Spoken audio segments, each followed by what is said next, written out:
Hey everyone, so I hope you're well wherever you are. I haven't looked at Dropbox for a while, so I thought I would give an update plus my thoughts on this investment. I have a small investment myself in Dropbox, and I get questioned often that I'm mad because Google and Microsoft are such big competitors winning this cloud storage war. So let me go and see what the numbers actually say. So the first thing I just want to see if it's growing. So I'm looking at where it says total revenue, and it says it was $572 million.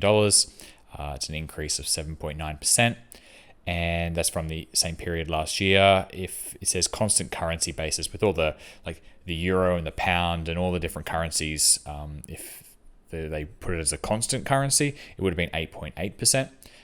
So sometimes it's the 7.9% would be a larger number than the constant currency basis, so they just want to normalize that for our insanity. So it's about a 9% growth from the same period last year. That's fine. Then I look at the paying users, and that ended up at a bit over 17 million compared to a little over 16 million.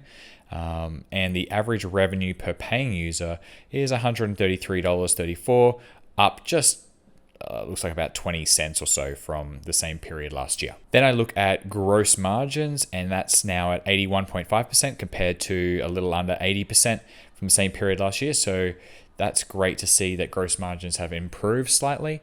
That means they're becoming a more efficient business, hopefully. So maybe they've cut some employees that they didn't need, or depends what they did. So, if they cut too many employees, that might make gross margins go up, but that might also stifle their growth for the future. So you still have to know a fair bit about the business, but generally speaking, gross margins going up is a good sign.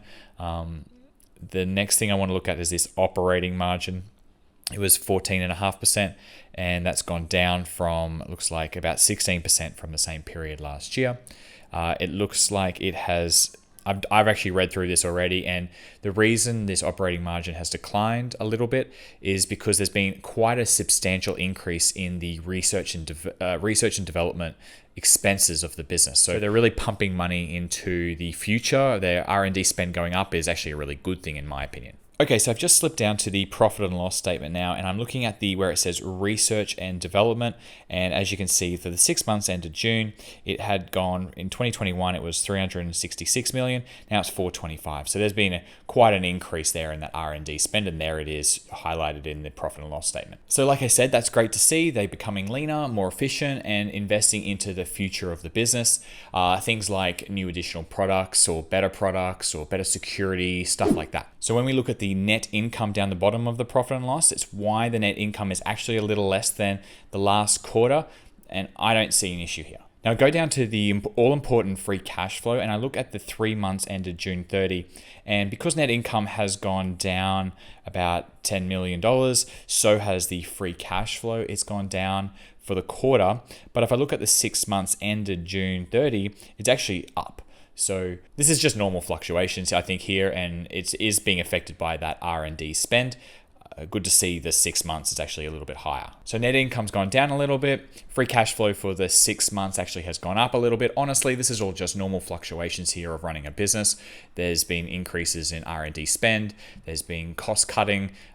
It's just normal fluctuations of the business. So here I'm looking at the weighted diluted shares outstanding line, and there's actually been a 7.5% reduction just from share buybacks. So not only is the business growing at about that 9% mark, but add in the share buybacks, and it's actually well over 15% growth for the shareholder. Now let me show you how this share buybacks actually makes such a big difference in the valuation. So what I've done here is I've put in the current revenue number for Dropbox, their 5-year revenue growth rate. Now I've put it down at 8%. That's just because what it had done in the previous year. But Dropbox, if you look over historical performance, is a little bit over 10%. But let's be conservative and call it 8%. That's what it just did. So I think extrapolating that out is probably okay. If we're worried about competition, I could slow that down further, which I might play around with in a moment. Their free cash flow margin is 30%, and that's what it has been historically. That's what it has been this year. I'm pretty comfortable leaving that at 30% moving forward. The future free cash flow multiple, I'm just going to put it as a little bit under the S&P 500 average of about 18 or so. I'm going to put a multiple of 15. So look, I could probably easily put this up a little bit higher because like old legacy companies like Procter and Gamble and stuff like that are like 18. So I think Dropbox is a superior business to that anyway. But okay, got the shares outstanding number 370. It was 400. Got the current market cap.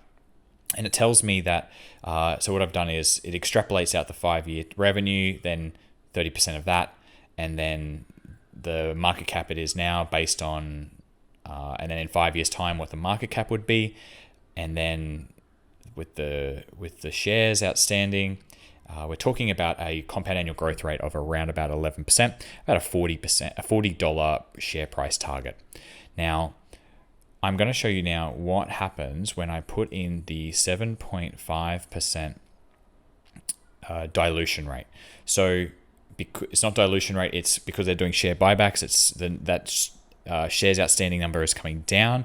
So if they were to maintain the level of share buybacks, we're all of a sudden talking nearly a $60 share price target with a compound annual growth rate of 19%. That was 11 before, now it's 19%.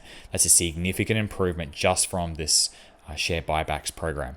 Now, I don't believe they would, because if the share price runs up, let's say, they will slow down this share buyback program. Therefore, the share buybacks won't happen as much. Therefore, I don't want to predict that it's going to keep going at this high rate. Let's put it down to just 3% buybacks. That makes me feel a bit more comfortable because if the share price does run up, I think that's somewhere between. Let's sort of tailor it down. Let's say it's it reduces by 80%, 60%, 40%, 20% over the next 5 years. That would give you about this 3% dilution, a negative 3% dilution rate, so share buybacks. So we're talking now 14% compound annual growth rate. So let's put it up to 18, which is more in line with the S&P 500, and we're talking about 19%.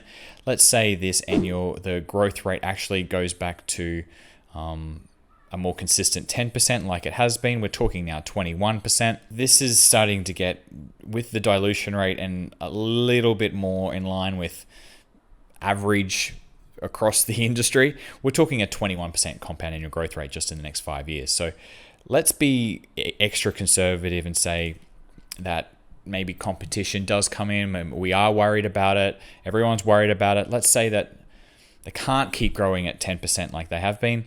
Let's call it 5%, and let's give them a worse multiple, and we're back down to 11% compound annual growth rate. I would say this is probably not a great.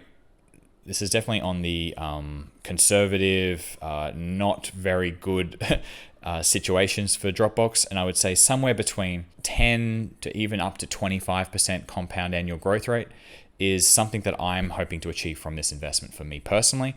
And it makes a massive difference, these share buybacks, because if I have no share buybacks, we're talking now single digits. If we can keep up its aggressive share buybacks, we're talking, even with these crazy conservative numbers of 5% revenue growth rate, we're still talking 15% per annum. So what do I think of this investment? Well, let me explain. But firstly, there's still time to join the Money Managers game. Even if you are a little late to the game, it's all right.